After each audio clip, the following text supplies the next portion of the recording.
हरे कृष्णा। आप सभी को पौष पूर्णिमा की हार्दिक शुभकामनाएं। आप सभी के जीवन में भगवान विष्णु की कृपा सदैव बनी रहे। आज की इस वीडियो में आप सभी पौष पूर्णिमा की व्रत कथा को सुनेंगे। आप सभी श्रोतागण इस व्रत कथा को बड़े ही प्रेम पूर्वक और श्रद्धा पूर्वक सुने। आप सभी की मनोकामनाएं अवश्य ही पूर्ण होंगी। आज की ये कथा अगर आप सभी को पसंद आई तो प्लीज़ वीडियो को लाइक शेयर करें। चैनल पर नए हैं तो चैनल को सब्सक्राइब करना ना भूलें। साथ ही बेल आइकन को प्रेस कर लें जिससे आप सभी को व्रत और त्योहारों से जुड़ी संपूर्ण जानकारी देखने को मिलेंगी। तो चलिए शुरू करते हैं पूर्णिमा की संपूर्ण व्रत कथा को। प्रेम से बोलिए भगवान विष्णु की जय, माता लक्ष्मी की जय, भगवान श्री कृष्ण की जय। द्वापर युग में एक समय की बात है कि यशोदा जी ने श्री कृष्ण से कहा कि हे कृष्ण, तुम सारे संसार के उत्पन्न करता, पोषण तथा उनके संहार करता हो। आज कोई ऐसा व्रत मुझसे कहो जिसके करने से मृत्यु लोक में स्त्रियों को विधवा होने का भय ना रहे और तथा यह व्रत सभी मनुष्य को मनोकामनाओं को पूर्ण करने वाला हो। श्री कृष्ण कहते हैं, हे माता, तुमने अति सुंदर प्रश्न किया है। मैं तुमसे ऐसे ही व्रत को सविस्तार कहता हूँ। सौभाग्य की प्राप्ति के लिए स्त्रियों को द्वात्रिशंत अर्थात 32 पूर्णिमाओं का व्रत करना चाहिए। इस व्रत को करने से स्त्रियों को सौभाग्य संपत्ति मिलती है। यह व्रत अचल सौभाग्य को देने वाला और भगवान शंकर के प्रति मनुष्य मात्र की भक्ति को बढ़ाने वाला है। यशोदा जी कहने लगी, हे कृष्ण, सर्वप्रथम इस व्रत को मृत्यु लोक में किसने किया था? इसके विषय विस्तार पूर्वक मुझसे कहो।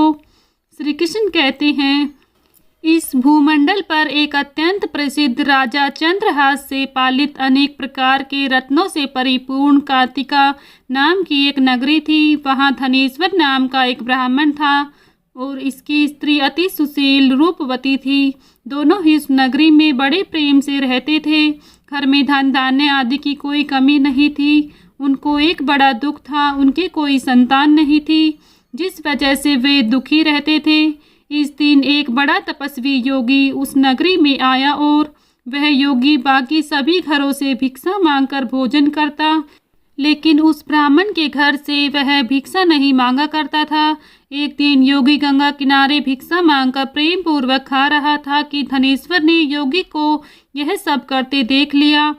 सब कार्य किसी प्रकार से देख लिया। अपनी भिक्षा अनादर से दुखी होकर धनेश्वर योगी से बोले, और सभी घरों से भिक्षा लेते हैं परंतु मेरे घर की भिक्षा कभी भी नहीं लेते हो, इसका क्या कारण है? योगी कहने लगा कि आपके धर्म हमें इस बात की आज्ञा नहीं देते हैं, क्योंकि अभी आप गृहस्थ जीवन में एक सुख से वंचित हैं। आपके घर संतान होने पर मैं आपके घर से भिक्षा स्वीकार कर लूँगा। उन्होंने कहा कि जिसे संतान नहीं है उसके घर से भिक्षा लेने से मेरे भी पतित हो जाने का भय है। धनेश्वर यह सब बात सुनकर बहुत दुखी हुआ और हाथ जोड़कर योगी के पैरों पर गिर पड़ा। तभी दुखी मन से कहने लगा कि आप मुझे संतान प्राप्ति के उपाय बताएं। आप सर्वज्ञ हैं, मुझ पर अवश्य ही कृपा कीजिए। धन की मेरे घर में कोई कमी नहीं है, लेकिन मैं संतान न होने के कारण अत्यंत दुखी हूँ। आप मेरे इस दुख का हरण कीजिए। यह सुनकर योगी कहने लगे, तुम चंडी की आराधना करो। घर पहुंचकर उन्होंने यह सारी बात अपनी पत्नी को बताई और खुद वन में चला गया। वन में जाकर उन्होंने चंडी की आराधना की और उपवास किया। चंडी ने 16 दिन उसको सपन में दर्शन दिए और कहा कि हे धनेश्वर, जा तेरे पुत्र होगा, लेकिन उसकी आयु सिर्फ 16 वर्ष की ही होगी। वह 16 वर्ष की आयु के बाद उसकी मृत्यु हो जाएगी। अगर तुम दोनों स्त्री और पुरुष 32 पूर्णिमाओं का व्रत करोगे तो यह दीर्घायु हो जाएगा। जितनी तुम्हारा सामर्थ्य हो उतने आंचे के दिए जलाकर शिवजी का पूजन करना, लेकिन पूर्णमासी 32 ही होनी चाहिए। सुबह होते ही तुम्हें इस स्थान के पास एक आम का पेड़ दिखाई देगा। उस पर चढ़कर एक फल तोड़कर अपने घर ले जाना। अपनी स्त्री का इस बारे में बताना। सुबह स्नान होने के बाद वह स्वच्छ होकर शंकर जी का ध्यान करके उस फल को खा ले। तब शंकर भगवान की कृपा से उसको गर्भ हो जाएगा। जब ब्राह्मण सुबह उठा तो उसे उस स्थान पर आम का पेड़ दिखाई दिया और वह उसे फल तोड़ने के लिए चढ़ा, लेकिन वह पेड़ पर चढ़ नहीं पा रहा था। यह देखकर उसे बड़ी चिंता हुई। उसने भगवान गणेश की उपासना की और कहा कि हे दयानिधे, अपने भक्तों के विघ्नों का नाश करने वाले, मंगल कार्य को करने वाले, दुष्टों का नाश करने वाले, रिद्धि सिद्धि देने वाले, आप मुझ पर इतना बल दें कि मैं अपनी मनोकामना पूरी कर सकूं। इसके बाद वह पेड़ से फल तोड़कर अपनी पत्नी के पास पहुंचा। उसकी पत्नी ने अपने पति के कहे अनुसार इस फल को खा लिया और वह गर्भवती हो गई। देवी की कृपा से उसे बहुत सुंदर पुत्र पैदा हुआ। उसका नाम उन्होंने देवीदास रखा। माता पिता के हर शौक के साथ वह बालक पढ़ने लगा। भगवान की कृपा से बालक बहुत ही सुंदर था, सुशील और पढ़ाई लिखाई में बहुत ही निपुण था। दुर्गा जी की कथा अनुसार उसकी माता से 32 पूर्णिमा का व्रत रखा। जैसे ही 16 वर्ष वह लगा तो पति पत्नी बहुत दुखी हुए, कहीं उनके पुत्र की मृत्यु ना हो जाए। उन्होंने सोचा कि अगर उनके सामने यह सब हुआ तो वह कैसा देख पाएंगे। तभी उन्होंने देवीदास के मामा को बुलाया और 1 वर्ष के लिए देवीदास को काशी में पढ़ने के लिए भेज दिया। 1 वर्ष के बाद उसे वापस लेकर आ जाना। देवीदास अपने मामा के साथ एक घोड़े पर सवार होकर चल दिया। उसके मामा को भी यह बात पता नहीं थी। दोनों पति पत्नी ने 32 पूर्णिमाओं का व्रत पूर्ण किया। दूसरी तरफ मामा और भांजा दोनों रात गुजारने के लिए रास्ते में एक गांव में रुके। उस दिन उस गांव में ब्राह्मण की कन्या का विवाह होने लगा था। जिस धर्मशाला में वर और बारात के बाकी लोग रुके हुए थे, उसी धर्मशाला में देवीदास और उसका मामा भी ठहरे हुए थे। उधर कन्या को तेल आदि चढ़ाने के बाद जब लगन समय आया तो वह वर की तबीयत खराब हो गई। वर के पिता ने अपने परिवार वालों से विचार विमर्श करके कहा कि यह देवीदास मेरे पुत्र जैसा ही है।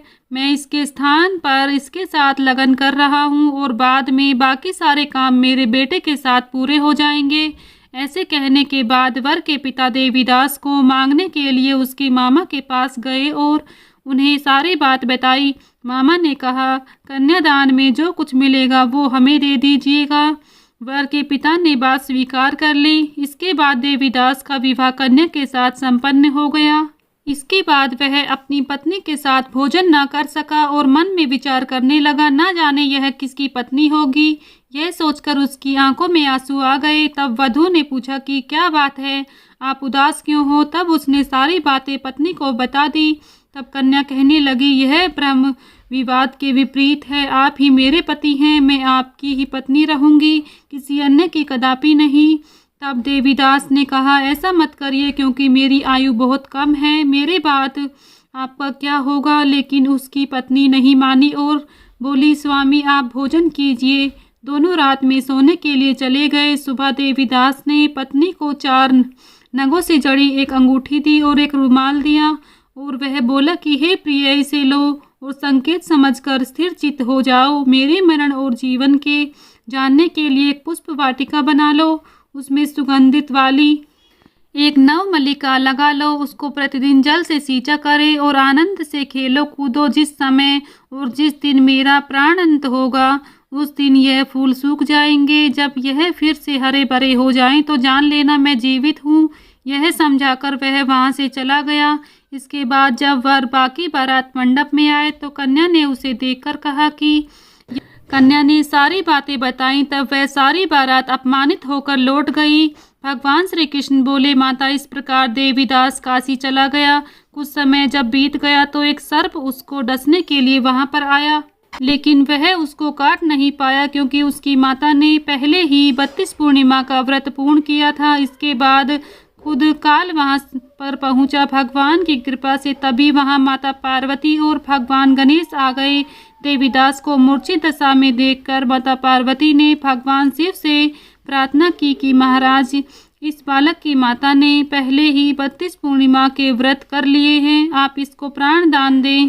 भगवान शिव ने माता पार्वती के कहे अनुसार उसे प्राण दान दे दिए। उधर उसकी पत्नी उसके काल की प्रतीक्षा कर रही थी। उसकी पत्नी ने जाकर देखा कि पुष्प और पत्र दोनों ही नहीं हैं, तो उसको बहुत आश्चर्य हुआ और जब उसने देखा कि पुष्प वाटिका फिर से हरी भरी हो गई है तो वह समझ गई कि उसका पति जिंदा हो गया है। इसके बाद वह बहुत ही प्रसन्न होकर अपने पिता से कहने लगी कि मेरे पति जीवित हैं, उनको ढूंढिए। जब 16वां वर्ष व्यतीत हो गया तो देवीदास भी अपने मामा के साथ काशी चल दिया। इधर उसकी पत्नी के परिवार वाले उन्हें ढूंढ ही रहे थे। उन्होंने देखा कि देवीदास और उसका मामा उधर से ही आ रहे हैं, तो उसको देखकर उनके ससुर बहुत प्रसन्न हुए और उसे अपने घर ले आए। कन्या ने भी उसे पहचान लिया। देवीदास ने इसके बाद अपनी पत्नी और मामा को लेकर वहां से चल लिया। उसके ससुर ने भी उसे बहुत सा धन देकर विदा किया। जब वह अपने घर की तरफ चला तो उसके माता पिता को लोगों ने खबर दी, तुम्हारा पुत्र देवीदास अपनी पत्नी और मामा के साथ आ रहा है। ऐसा समाचार सुनकर पहले तो उन्हें विश्वास नहीं हुआ, लेकिन जब देवीदास आया और उसने अपने माता पिता के पैर छुए तो देवीदास के माता पिता ने उसका माथा चूमा और दोनों को अपने सीने से लगा लिया। दोनों के आने की खुशी में धनेश्वर ने बहुत धन दान दक्षिणा ब्राह्मणों को दी। श्री कृष्ण जी कहने लगे, इस तरह धनेश्वर को 32 पूर्णिमाओं का व्रत के प्रभाव से संतान की प्राप्ति हुई। जो स्त्रियां इस व्रत को करती हैं वह जन्म जन्मांतर तक वैधव्य का दुख नहीं भोगती हैं और सदैव सौभाग्यवती रहती हैं। यह मेरा वचन है। यह व्रत संतान देने वाला है और सभी मनोकामनाओं को पूर्ण करने वाला है। प्रेम से बोलिए भगवान विष्णु की जय, माता लक्ष्मी की जय। यहीं पर पौष पूर्णिमा की व्रत कथा संपन्न होती है। अगर आप सभी को हमारी यह कथा पसंद आई है तो प्लीज़ वीडियो को लाइक शेयर करें। चैनल पर नए हैं तो चैनल को सब्सक्राइब करना ना भूलें। साथ ही बेल आइकन को प्रेस कर लें, जिससे आप सभी को व्रत और त्योहारों से जुड़ी संपूर्ण जानकारी देखने को मिलेंगी। मिलती हूँ नेक्स्ट वीडियो में, तब तक के लिए सभी को राधे राधे, जय श्री कृष्णा।